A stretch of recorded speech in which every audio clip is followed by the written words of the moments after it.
Assalamu alaikum. Today we are going to discuss about DNA structure. DNA structure का topic structurally बहुत important है.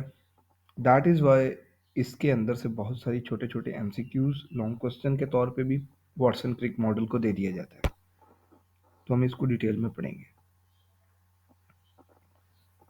उससे पहले मैं आपको एक चीज़ बता दूं कि नोट करते जाइएगा, साथ साथ कुछ इंपॉर्टेंट चीज़ें आएंगी जो आपको कहीं और नहीं मिलेंगी.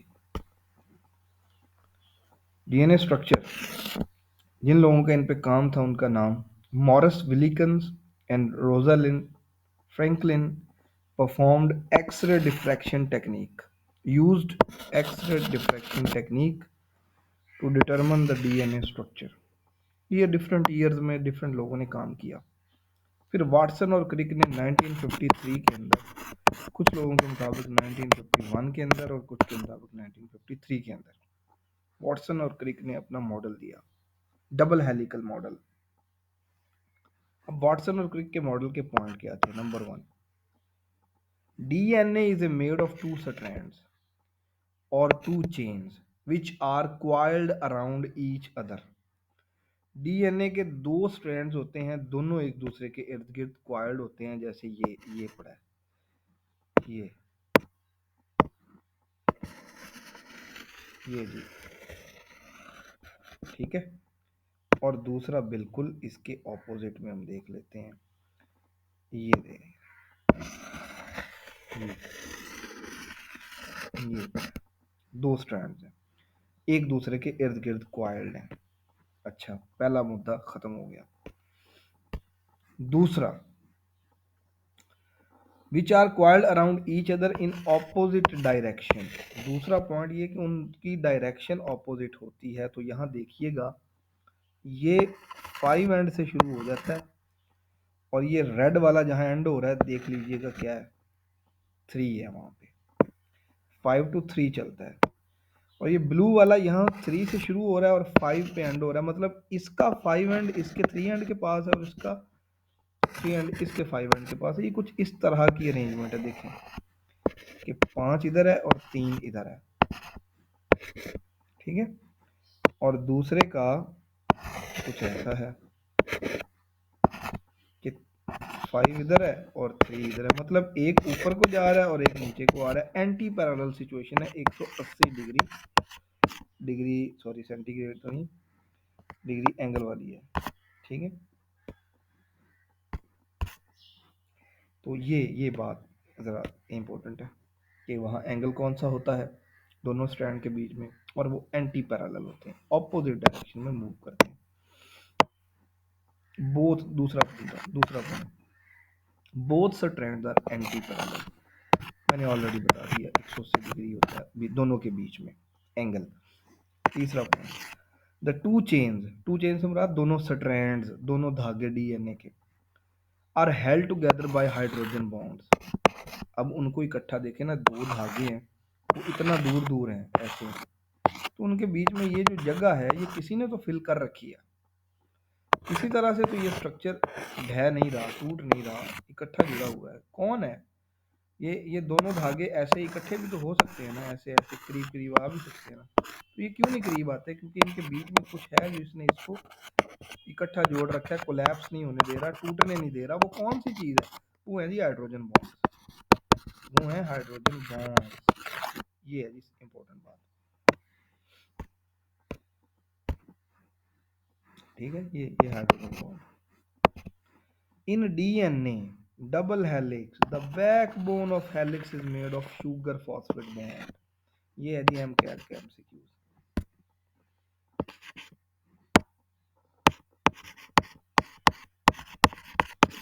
सुपर पॉइंट है जी, ठीक है.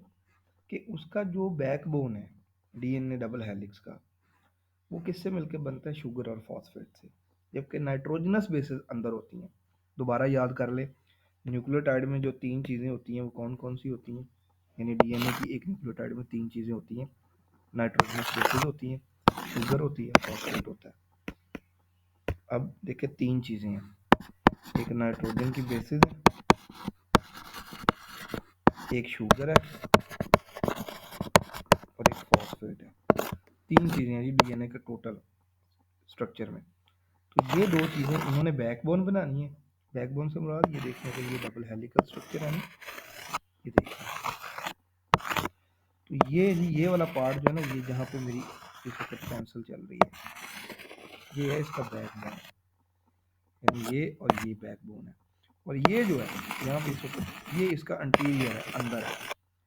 तो ये जो बैकबोन है ना, ये शुगर और फॉस्फेट बनाता है, जबकि अंदर वाले हिस्से में नाइट्रोजन की बेसिस होती हैं। 3 चीज़ें ऐसे फिल होती हैं। ये आगे यहाँ देख लें,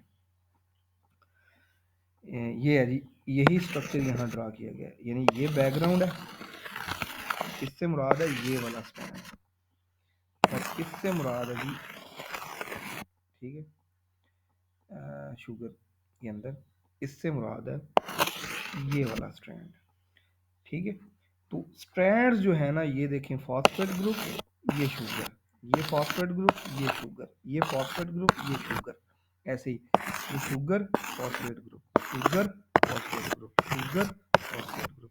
तो ये वाले जो पार्ट्स हैं ना, बाहर वाले, वो शुगर और फॉस्फेट बनाता है, जबकि अंदर वाले रीजन में, यहाँ देखिएगा, ये अंदर रीजन है, इस रीजन में यहाँ कौन है, नाइट्रोजन बेसिस। वो सेंटर में देखें, अंदर कौन फिल कर रहा है, जो इंटीरियर है, जो खाली जगह है, वो कौन फिल कर रहा है, नाइट्रोजन की बेसिस कर रही है।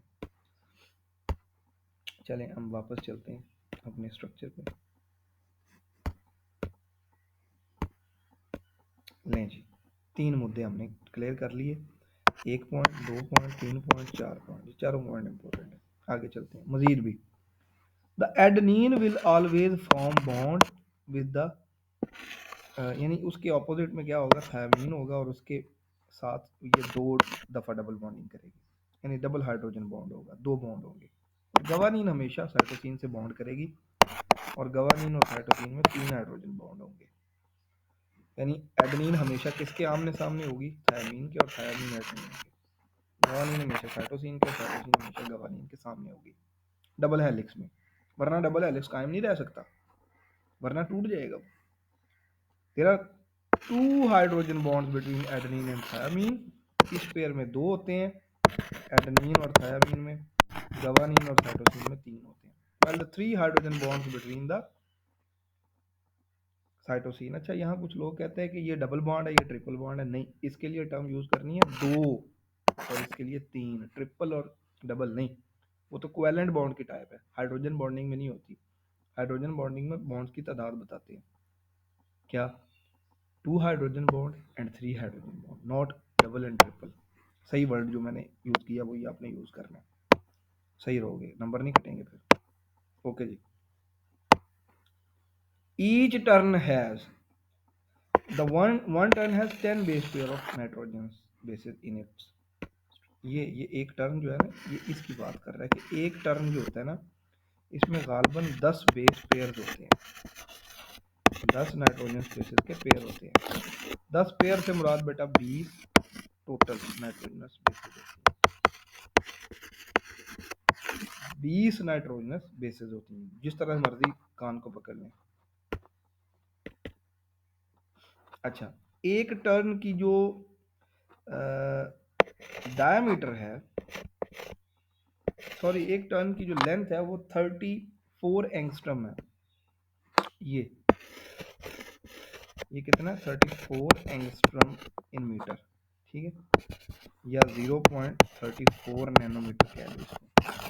नैनोमीटर 10 की पावर -9 मीटर के बराबर होता है, और एंगस्ट्रम 10 की पावर -10 मीटर के बराबर होता है। अकॉर्डिंग टू, अच्छा यहाँ वाटसन क्रिक मॉडल खत्म हो गया, एंड हो गया। ये पॉइंट नंबर 5, ये 6, ये 7, ये 8। हाँ, एक चीज़ इसमें वो डीएनए क्रिस्टलोग्राफी से भी, एक्सरे क्रिस्टलोग्राफी से भी पता चली थी, और मैं यहाँ भी बता दूँ कि ये जो डायमीटर है ना, ये 2 नैनोमीटर, 0.2 भी बात कहीं पे आपने देखा होगा। एक और चीज़ याद रखें, ये मेजर ग्रूव है, और इस तरफ ये माइनर ग्रूव है, माइनर छोटा सा ग्रूव है, और ये थोड़ा लंबा ग्रूव है, मेजर ग्रूव है। इसका भी वाटसन क्रिक मॉडल से कोई ताल्लुक नहीं। अब इरवन चारगफ मॉडल को देखिए। इरवन चारगफ ने 1951 में कहा था the amount of adenine is always equal to the amount of thymine and amount of guanine is equal to amount of cytosine. पहला पॉइंट उसके लॉ का। दूसरा इरवन चारगफ का लॉ क्या था? The amount of DNA in a particular species is fixed as it depends upon the number of chromosome। एक species के अंदर, यानी इंसान है ना, अब एक ह्यूमन है, ह्यूमन अब चाहे रशिया में हो, चाहे ह्यूमन अमेरिका में हो, चाहे अफ्रीका में हो, चाहे इंडिया में हो, चाहे पाकिस्तान में हो, ह्यूमन कहाँ पर भी हो, उसका डीएनए यानी पूरी स्पीशी के अंदर उसकी अमाउंट सेम होगी। क्यों भला भाई? क्योंकि इंसान जहां पर भी होगा उसमें क्रोमोसोम 46 होंगे। तो डीएनए की तादाद डिपेंड करती है नंबर ऑफ क्रोमोसोम पे। जब नंबर ऑफ क्रोमोसोम सेम है तो भाई डीएनए की अमाउंट भी सेम है। No difference in amount of DNA. Okay. हाँ, लेकिन एक याद रखिएगा, चूंकि सोमैटिक सेल जो होते हैं, बॉडी के आम सेल, वो डिप्लॉयड होते हैं, 2n होते हैं, वहाँ क्रोमोसोम का सेट डबल होता है, ठीक है। और जर्म सेल जो होते हैं ये हैप्लॉयड होते हैं, यहाँ क्रोमोसोम का एक सेट मौजूद होता है। लेट्स से इंसान के केस में जर्म सेल में 23 क्रोमोसोम होते हैं और सोमैटिक में हमारे 46 दो सेट होते हैं, ठीक है। तो जहाँ क्रोमोसोम की तादाद आधी है उधर डीएनए की तादाद भी आधी होगी। यही वो कह रहा है Erwin Chargaff. DNA amount in germ cells is half as compare to the somatic cell. मतलब सोमैटिक सेल में क्रोमोसोम डबल हुए, डीएनए की मिकदार भी डबल हो गई। क्रोमोसोम की तादाद जर्म सेल्स में थोड़ी है, डीएनए की मिकदार भी थोड़ी होगी। यही इरवन चारगफ का लॉ है। इजीली ये याद किया जा सकता है। यहाँ से आपको स्ट्रक्चर समझ में आ रहा है। ये वाटसन भाई और क्रिक भाई है, दोनों जिन्होंने मॉडल दिया था। आगे हमने अगले लेक्चर में आरएनए का मुतल्लक पढ़ना है। फिलहाल डीएनए के अंदर हमने पढ़ा वाटसन क्रिक मॉडल, इरवन चारगफ मॉडल और रोजालिंड फ्रिंकलिन का वर्क। ये तीनों चीज़ें इंपॉर्टेंट है।